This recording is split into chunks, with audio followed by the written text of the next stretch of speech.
All right, if you would, let's open up to Genesis chapter 29.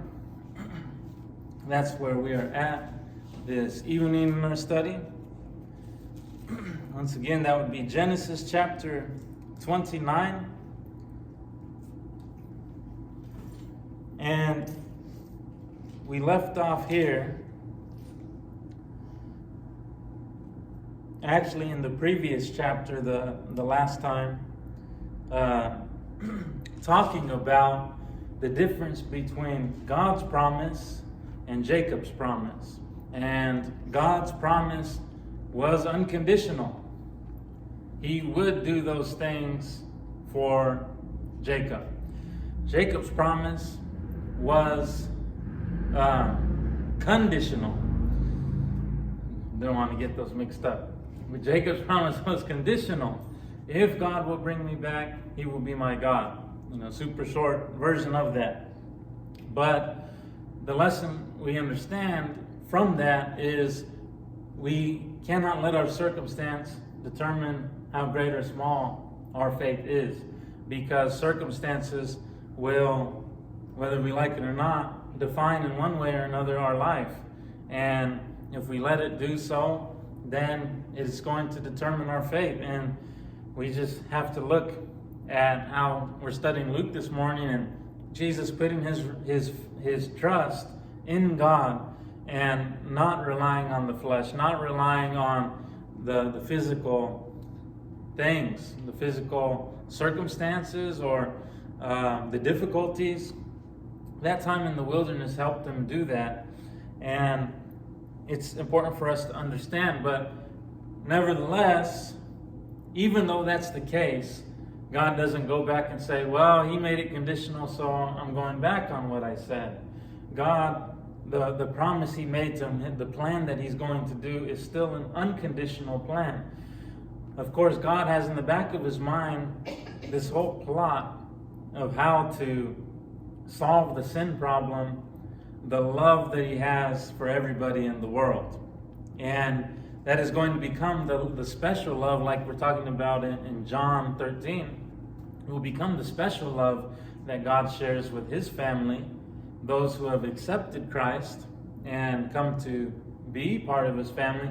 But in the back of His mind, God loved the world before anybody was ever saved. That was the whole reason He has put this plan in place, starting from Abraham, really starting from the garden and before then. But really, we see it in Abraham developing. Now we're to Jacob. And God's plan to bless all nations, the root is so deep. It's His self-sacrificial love that He has for all people, whether they feel that love for Him or not. Many times what we feel is so dependent on what we receive, and we measure what we're going to give based on what we feel coming from others. And God is so different than us in the fact that He never really had to feel that from anybody. And we can think of the great characters, Abraham, Isaac, Jacob. We're going to get to Moses. Back before these characters, we looked at Noah and say, well, a lot of these people had faith in God. But what about the entire world whom God loved, who He gave His Son for? You see, the world, though it has had these faithful characters that God has produced, generally speaking, the world did not love God. And He did everything He did because it had nothing to do with what He was to receive. But that is truly a heavenly love. It's just self-sacrificial. He wants the world to have salvation, and He knows what can result of that. And we can be able to look at people and see them not who they currently are, but try and emulate God and say, well, God knew the world was sinful, but He knew the children of God that can be created in time, and we can see people based on who they can become. But that is the motive behind all of this. And so God's promise to Jacob remains unconditional. He has chosen Jacob to be the next one in line who will help carry out that plan. And that's not going to change. Regardless of how shallow, or how, maybe we shouldn't say shallow, but shaky at times, how circumstantial Jacob's trust in him may be. And that's where we pick up here in chapter 29. Just going into this, the previous chapter, let's just keep in our mind, Jacob's promise, his conditional promise was what? Based on physical things. If he should provide me clothes and food, and that idea of safety if he brings me back. And so that idea is summed up in Matthew chapter 6. Don't say, what shall we eat, what shall we drink, what shall we wear? It's the nations who are worried about these things. Seek first his kingdom, and God's going to add all these things to you. He's going to throw them into the deal. But it's so typical of humans. These are the things that Jacob also is concerned about. And he doesn't know what's going to happen to his life. He might have anxiety and all kinds of worry and fear, especially his brother wanted to kill him. But he's got to learn to put that trust in God and not base his faith on what's currently going on. And this is going to take him a little while to get, as we're going to see here in chapter 29. So as we get in here, let's go ahead. We'll start reading up until probably the 12th chapter. The 12th verse. That will give us a pretty good idea of the beginning here. And it says, "Then Jacob went on his journey and came to the land of the people of the east. As he looked, he saw a well in the field, and behold, 3 flocks of sheep lying beside it. For out of that well the flocks were watered. The stone on the well's mouth was large. And when all the flocks were gathered there, the shepherds would roll the stone from the mouth of the well and water the sheep, and put the stone back in its place over the mouth of the well. Jacob said to them, 'My brothers, where do you come from?' They said, 'We are from Haran.'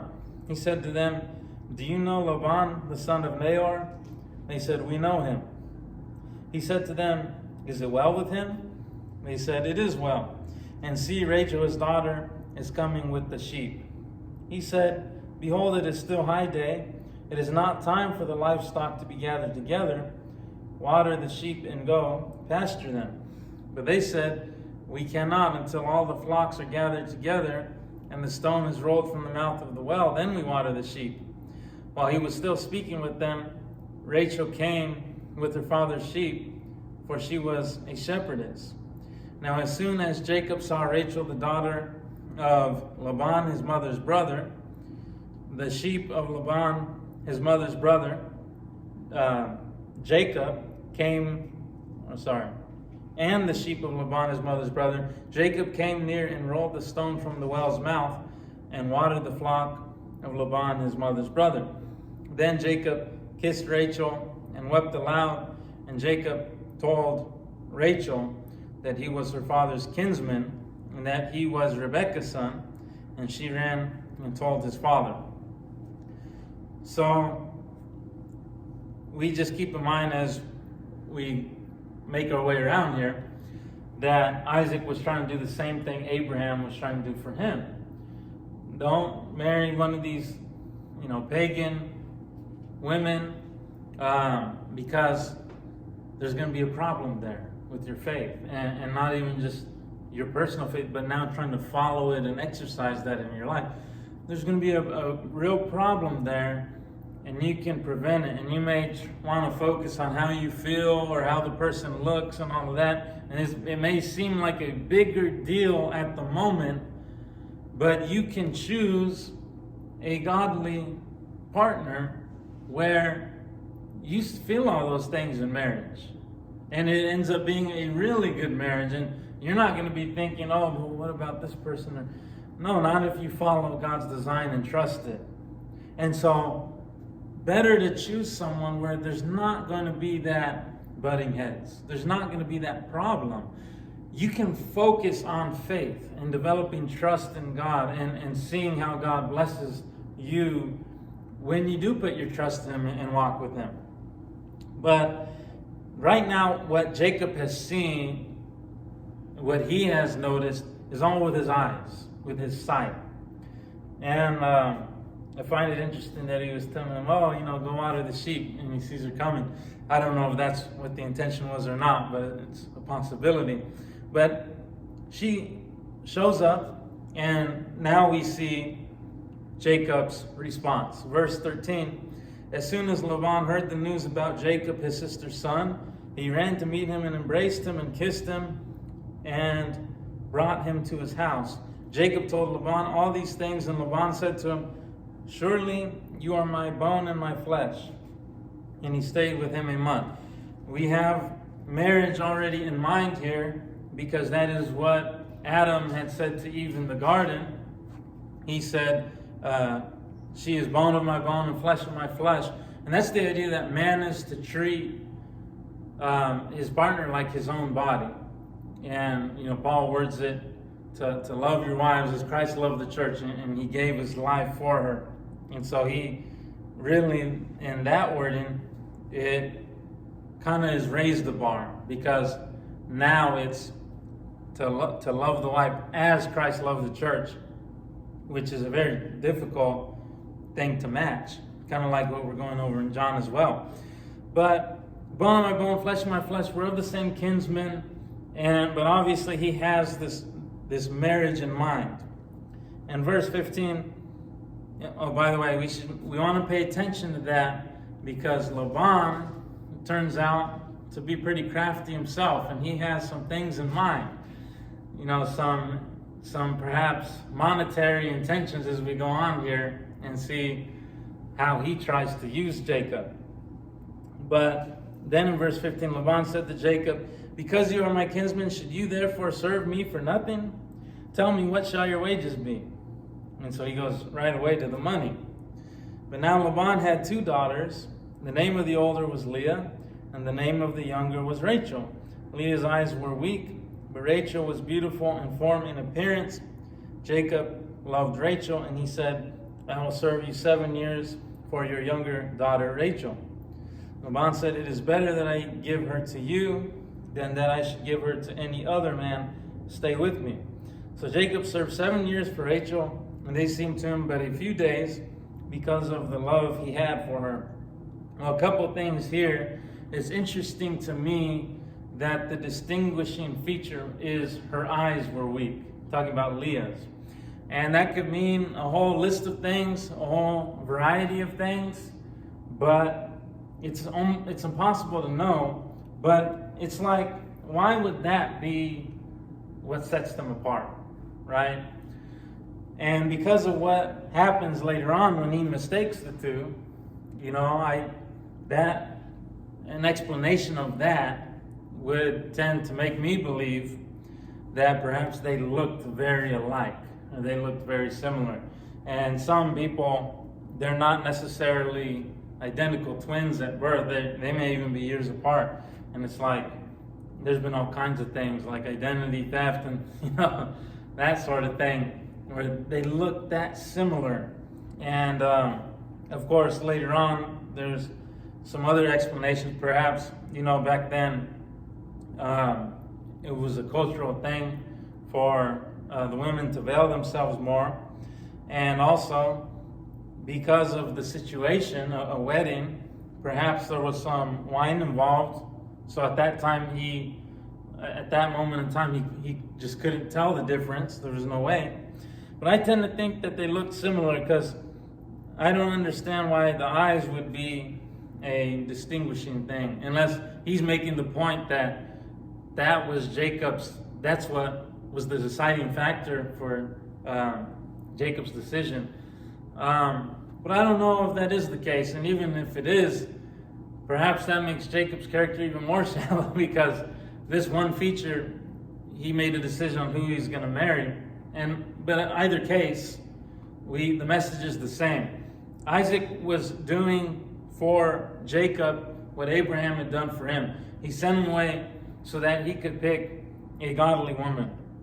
But Jacob has kind of missed the point of that, because the decision is made on appearance. What the reason the text gives is that she was beautiful in form and appearance.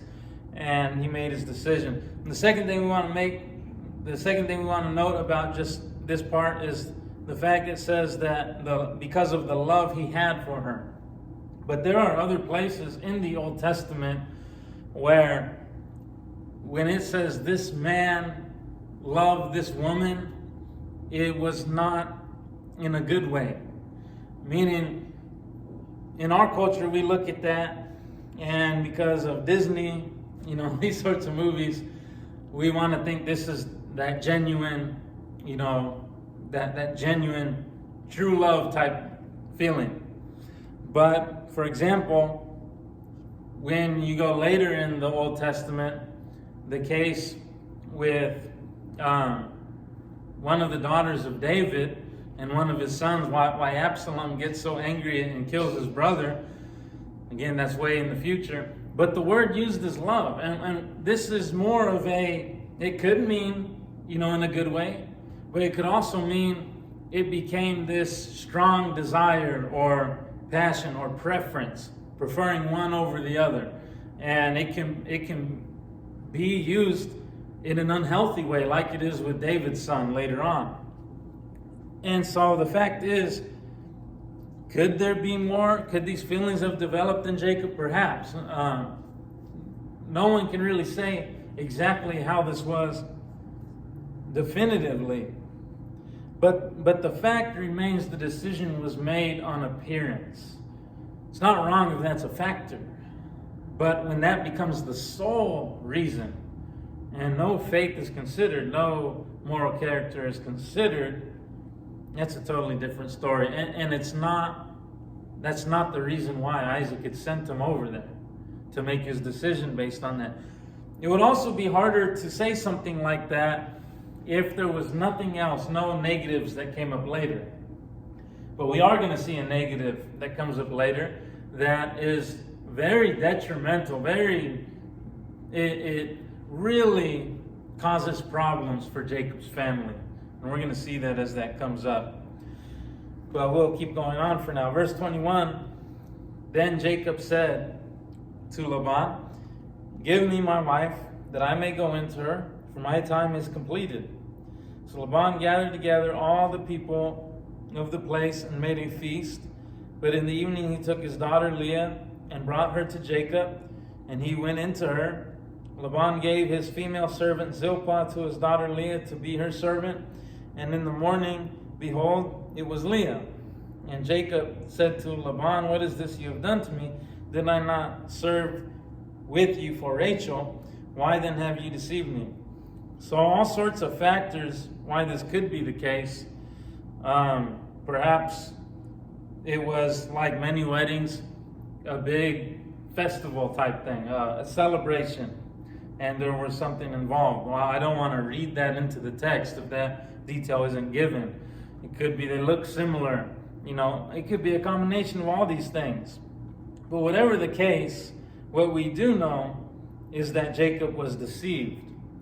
And Laban had this in mind to do. Now, why did he do it? Perhaps he had a pretty good idea that he could get 14 years out of Jacob instead of just 7. And so he said, and what he's about to say, complete the week of the first, and then you can marry the second if you complete another week. And here you see that in verse 27.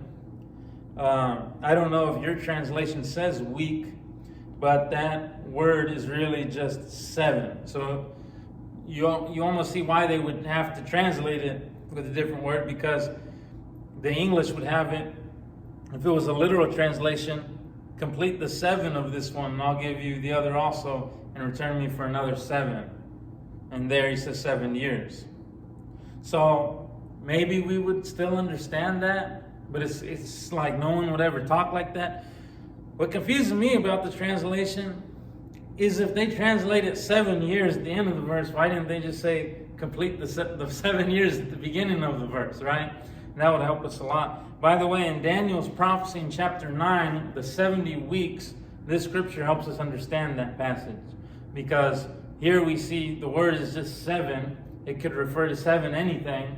And over there in Daniel 9, it's years that are in discussion. So it's Daniel's 70 sets of 7 years, making 490. So that helps us understand that if we could remember this verse. So more than likely, Laban wanted to get 14 years of labor and not just 7. It's important to understand because as we're seeing Jacob's mistakes, we also want to understand his hardship. It doesn't excuse some of the wisdom he did not use. It doesn't excuse some of the wrong things he did. But the fact is, when we make mistakes, there's always a reason for it, isn't there? And there's always a part of human beings that requires sympathy and understanding, especially when we're dealing with problems. We don't like sin. We don't want it to be practiced, but we can't be cold with people either. We have to understand why people did things and try and help them past it, right? And to that, it's kind of very difficult because you have to try and understand someone's mind. And for that, we have a great principle in 1 Corinthians where he says, who knows the thoughts of a man except the spirit of a man who is in him? And so the thoughts of God, who knows them but the Spirit of God? And the principle there is, you're not going to know somebody's thoughts unless they tell you. And we don't know God's thoughts. Many people claim to know God's thoughts, but they really don't know God's thoughts unless he were to reveal them. And Paul's whole point there is he has revealed them through his Spirit, through the Word of God. So we don't have to guess and say, what do you think God's thoughts are? I'll tell you what I think his thoughts. We don't have to have opinions because we're holding his thoughts in our hand. We just have to read them.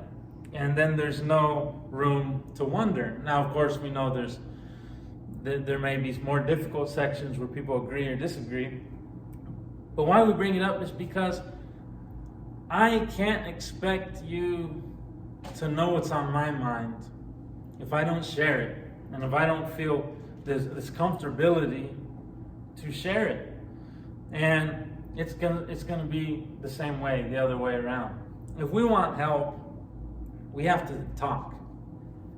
And it may be, this is a little more personal, and this is kind of not in my comfort zone. And I'm gonna try my best and open up a little bit, or maybe we could do this in this setting.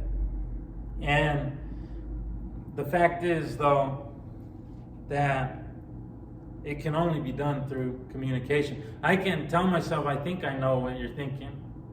That's always a dangerous road because I can make that assumption, and it's happened in the past where we're wrong time and time again. We make a decision based on that. We could be making a decision based on false information, which leads to all kinds of problems. And you say, well, the person can be being dishonest or saying something else. Well, unfortunately, that happens too, but there's nothing you can do about it. You just have to, when we talk to each other, we have to make each other feel like we're not going to criticize you and to where we're not going to try and understand the way you think or the way you feel. We believe in that we don't want to sin, and we believe in doing things the way God said, but we also believe in trying to understand people. But part of that is I have to communicate so that you're on the same page with me, and by the way, I'm not talking about literally me, just anyone. And someone else, you're not going to know what's on their mind.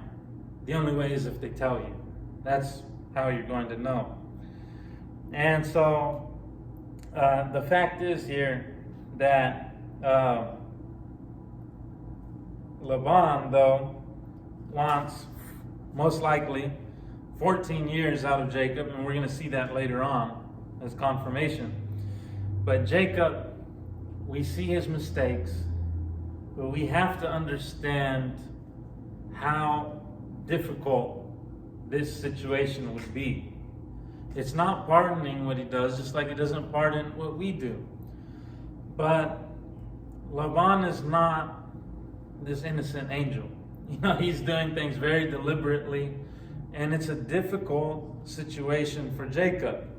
And I think that's a key to understand here. So, verse 28, though, Jacob's willing. He says, Jacob did so and completed her week, her 7 years. Then Laban gave him his daughter Rachel to be his wife. Laban gave his female servant Bilhah to his daughter Rachel to be her servant. So Jacob went into Rachel also, and he loved Rachel more than Leah and served Laban for another 7 years.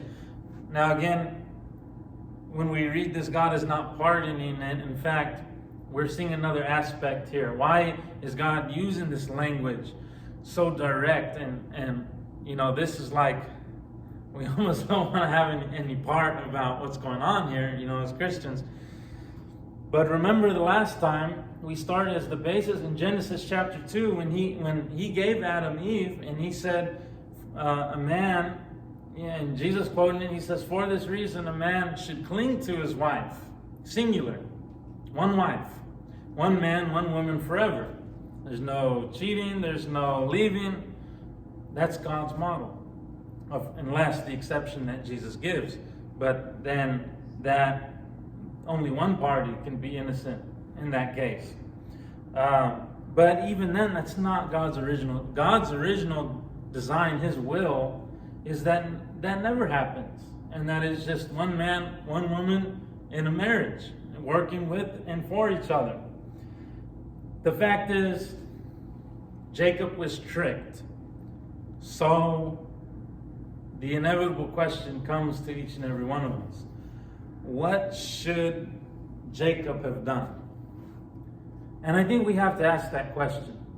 Because you come to this section and, Laban, he didn't do the right thing, and Jacob loved Rachel, regardless of the wisdom in that.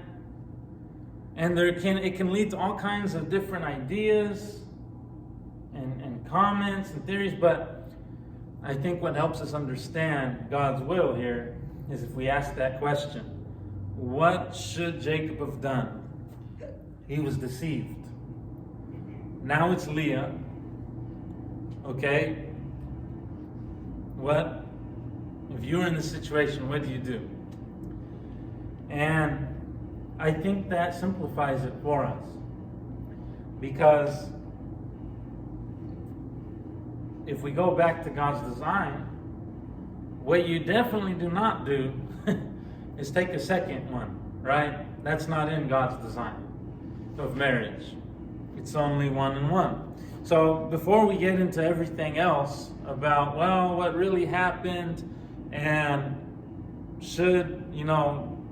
could Jacob have still been with Rachel and all these things? But the fact is, what he did is definitely what he should have not done. And that's take 2 wives. That was not in God's design. It is not in God's will from creation. And that's exactly what Jesus says in Matthew chapter 19. So, assuming he really did marry, Leah in that, marriage setting, and he realizes later that it was not Rachel, and now he has a decision, and say he doesn't take Rachel as well. Even if you can't have Rachel, even if it was that case. What is the right thing for Jacob to do? Well, I think we understand the principle here when we ask that even if it's not what we wanted, even if everything didn't work out perfectly, it takes an incredible trust, but a necessary trust to say, somebody did me wrong, somebody deceived me, but I'm going to do the right thing, and I'm going to trust God. Again, the only alternative would be to blame God and say, God could have stopped it. That's not, we don't know what would have been worked out and what would have happened. We're about to see later on that because of Rachel and Jacob idolatry gets introduced to the house. We don't have any hint that Leah would have done that. You see, no matter how strong the emotion is, we have a simple message here. Don't trust your heart. Don't trust your emotion. You have to trust, no matter what somebody else did or what their motive was. It's okay. If you trust God, it's going to work out better. He is going to be there with you and guiding you, and it is better than what you think the situation would have been. Maybe Jacob thought, no, I was controlling everything and it worked out perfectly, and I was a Rachel, everything would have worked out fine. And God in the bigger picture says, no, you're wrong. It wouldn't have all worked out fine. And we're going to see some of that as they progress. No matter what, we can't make decisions based on how we feel. And it's almost ingrained in us. Our society says, follow your heart. And I think that's the simple lesson we take away tonight. God says, trust in Him. Trust in Him. The proverb writer in chapter 1, he said, trust in the Lord with all your heart, and lean not on your own understanding. But in all your ways acknowledge Him, and He will make your path straight. That heart, that desire, it's not to make decisions. It's to use that heart to trust in God's wisdom. Use that desire. Everything God made, Satan tried to twist and say, no, you have the right to use your desire. You have the right to eat that fruit on the tree. You have the right to marry whoever you want and however many you want. That's what Satan has tried to do. And we may forget that God gave us desire, and there's a right way we can use that desire. We have to use that desire to trust God's guidance. And when we do that, it's going to work out okay. But so many times, emotion is not the voice of reason. So many times, emotion is not the voice of rationality. When we feel things, how often are we not thinking? And there may even be times where the emotion is so strong that we may feel a certain way, and we know it's not reasonable, and we know it's not logical, and it's not wise. But when the emotion is so strong, we say, I'm going to feel this way or do this anyway. And that should tell us we have to guard our heart. Paul in Philippians, he says the peace of God, which surpasses all comprehension, will guard your heart and your minds in Christ Jesus. Why does he have to say that? Because emotions, it's going to, especially there in Philippians, in the context of arguments and all these things that happen in the brotherhood, and he says that bring it to God, bring everything before God, and through prayer and supplication, let your request be made known to God, and the comprehension that comes from Him, the peace that He'll give when you do that, will surpass all comprehension that you have, and it's going to guard, it's going to protect your heart and your mind in Christ, and it's going to work out. But so many times the opposite is, I feel this way, and I want this, and this other person doesn't, and so that either leads to fighting, or it leads to a foolish decision, which we see here. But the fact is, we can take that desire like Jesus did and say, I desire to do the will of the Father. And I don't have to be afraid. Even if I'm done wrong by this person or that person, if I trust Him, it's going to work out better for me. So I think the message we walk away with today is, instead of what society says, that at all times trust your heart and trust how you feel, no, we walk away with a simple message. And this is what I think you'll agree with me. This is what we have to tell ourselves all throughout life to have this discipline. and it will serve us invaluably in life. We have to keep telling ourselves, if I trust God, and it's one simple statement, if I trust God, it will work out better. Well, that's the part that takes effort to believe. But if I tell myself that, if I trust God, it'll work out better. It'll work out better when I'm sad. It'll work out better when I'm angry.